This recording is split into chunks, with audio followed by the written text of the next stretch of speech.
আম, ঘটনাটা আমার এখনো স্পষ্ট মনে আছে। অপরাধটি হয় 23 তারিখ সোমবার।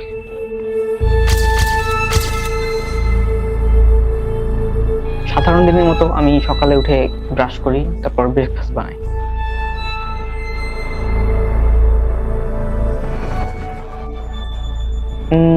11টা 22-এর দিকে আমি শেষবারের মতো আমার ব্রেকফাস্ট দেখি।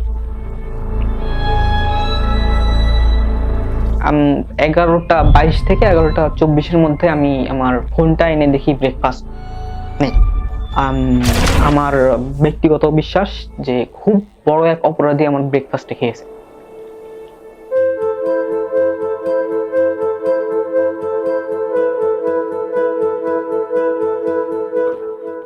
অপরাধটি যখন হয় তখন আমার বাড়িতে মাত্র 2জন মানুষ ছিল, আমার ভাই সাকিব আর আমার চাচা ফাহিম।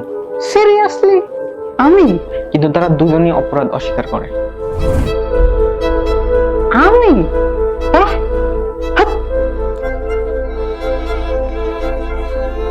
ইয়ো ব্রো, আমি কি গরিব? আমি ব্রেকফাস্ট খাবো? ইয়ো ইয়ো।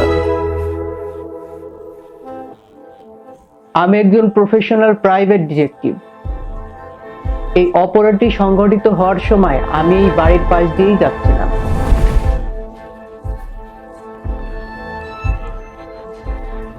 আমার একটি সমস্যা হলো আমি বাইরে হাঁটার সময় চোখে দূরবীন দিয়ে হাঁটি। হে ম্যান, তুই নো না? হাঁটার সময় হঠাৎ করে আমি আমার দূরবীনে একটি ঘড়ির রিফ্লেকশন দেখতে পেলাম। আমি I don't like your breakfast. You know না? টোস্টের ছোট একটি পার্টিকেলের মাধ্যমে আমি এই অপরাধটি ধরতে সক্ষম হই। হাত!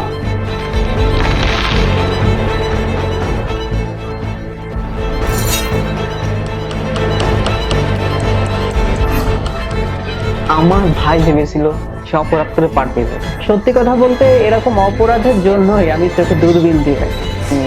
আমার মত যে কারো এই টোস্টে জ্যাম রেখে ফোন আনতে যাওয়া উচিত না। আমি শেষবারের মতো আমি কি গরিব? খুব বড় এক অপরাধী। আমি তো দুজন মানুষ।